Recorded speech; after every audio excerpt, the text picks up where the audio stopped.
May mga taong kumpleto pero yung iba walang pandinig at hindi nakakapagsalita. Hindi siya isa, kundi dalawa silang magkapatid. Walang magawa ang magulang. Kailangan tanggapin na lang at alagaan kahit mahirap. Ale. Alam ko kaya hanggang po din.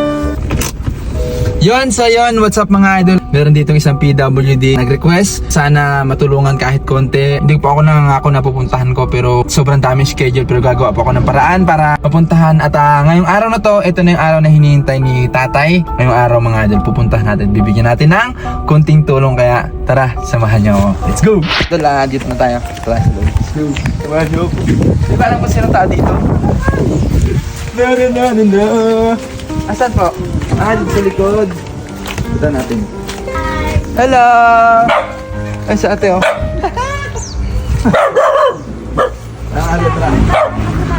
Tandaan lang mga idol, baka madulas ka sa maling tao. Charot lang! Let's go! Ay, hello! Hi! Hi, dito tayong sa gilid para malinaw niyo. Hello! Ay, ito yung ano mo? Ito yung anak mo? Ano siya nagasalita? O, anong ginagawa niyo madalas? Nakaupo lang dyan, ganun-ganyan ang damit lang. Maghapon? Oo, dyan lang siya, nakaupo. Dito lang talaga pwesto niya, kahit ipalipat niya sa iba, dyan lang talaga niya. Ano pangalan niya, nanay? Renz Raven po. Renz Raven. Yan mga idol, dito tayo ngayon kay Renz Raven. At ito siya, ito yung request ng kanyang tatay. At pasensya na kayo mga idol, ang cute mga aso. Diyan. Oo, diba? Shout out sa'yo, Podogi! Mga idol, pasensya na mga idol, medyo may ngayong aso kasi bago sa atin. Sa Renz Raven, mga, pangalan niya, nanay? Pangalan? Realin Bukid, tama? Yan, ito si nanay Realin. Ito po, okay naman po siya. Yung isa din po, hindi rin yung nagsasalita. Ito, hindi ka salita, te. Hindi rin siya nagsalita, dalawa sila. Ano, isa. Pero masigla naman siya. Oo, okay naman. Ito nga lang ang sa kanya, ito ay ganito na siya. Mula pagkabata po ganito na siya. Ganito na siya. Hi! Friends! Ngiti! Ganyan na siya maghapon. Ganun na. 12 years old. Yung mga doon, napakaswerte ng mga tao, no, na kumpleto. Pero ginagamit lang din sa kung saan-saan matino, ang utak, kumbaga maayos, nakakapagsalita. Pero wala. Mas pinipili nilang mangutya na ibang tao, mas pinipili nilang hindi gumawa ng hindi maganda, lumaban ng hindi patas. Pero may mga tao na ganitong sitwasyon, pero pinipilit mabuhay at pinipilit ng magulang na buhayin kasi syempre, sino ba naman kasi anak nila yan. Kailangan nilang alagaan at galing sa kanila. Nay, kamusta yung umiiyak si nanay, no? Kamusta po na yung pag-aalaga? Ano yung pakiramdam na may ganyang anak po? Opo. Mahirap pero kinakaya. Kasi alam ko kaya hanggang po din. Mga idol, siyempre nakakalungkot nung time din na nandun sa sitwasyon na ini-interview, nakakayak talaga yung magulang ko. Nahirapan ko paano niya mapalaki ako ng ayos, paano maging ganun. Kaya sabi nga, may mga tao na gumagawa na kung ano-ano pero hindi natin alam, marami tayong hindi nakakita na ibang tao na sobrang nahihirapan. Katulad ni nanay na syempre yung pag-alaga sa anak hindi biro na ganito yung kalagayan ng anak. 12 years old, hindi nag-aaral, hindi nagsasalita, hindi nakakarinig, tama? Nakakarinig naman siya.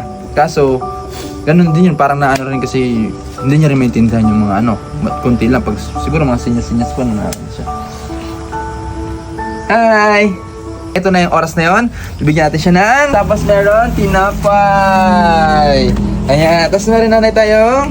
Ayan, nanay, pambili ng ano. Ayan.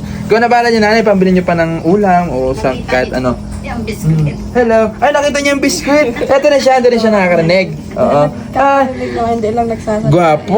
Oo. Gwapo, no? Oo, gwapo. Mga idol, kita natin yung ngiti. Okay yun. Tapos si nanay. Ay, ano po si ate? Ano po? Ano ako ni Erwin Tiyahin? Ate Yahen. Nagano lang kayo dito, ate? Sadyang napunta ako dito. Oo.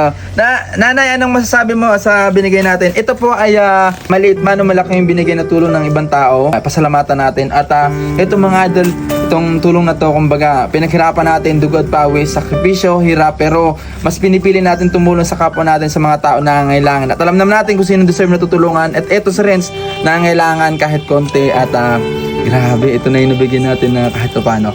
Anong masasabi mo, nanay? Ang masaya na, hindi ko akalain. Yeah. Nanonood-dood lang kasi ako doon sa ano mo. Sa mga vlog. Sabi ko, nakita ko din yung yun kay Ako, Jennifer. sa kabila. Sabi ko, tapos nag-comment din ako dun sa'yo. Ano comment ka? Sabi ko, PWD. Sobrang thank you. Yan. At nakakatuwa kasi kahit pa paano mga idol, ayun, sa dinami-dami ng tao na nakikilala natin sa ibang lugar, lalo sa mga Manila, maraming tumutulong, ay biniyayaan tayo ng Panginoon itong ating syudad, ng Oriental Mindoro. Merong ibang vlogger na katulad ni Dagud Mangyan, katulad ko, na kahit paano nakapagbigay ng tulong sa mga tao na nangangailangan. Kaya nakaka-proud bilang isang tao na biniyayaan ako ni Lord ng gantong talento na makilala, makapagbigay ng tulong, magkaroon ng makapagbigay ng inspirasyon sa lahat. Kaya sobrang tuwa na ako, sobrang saya na ako na makapagbigay tulong sa mga tao na nangangailangan, lalo na sa tulad ni Renz.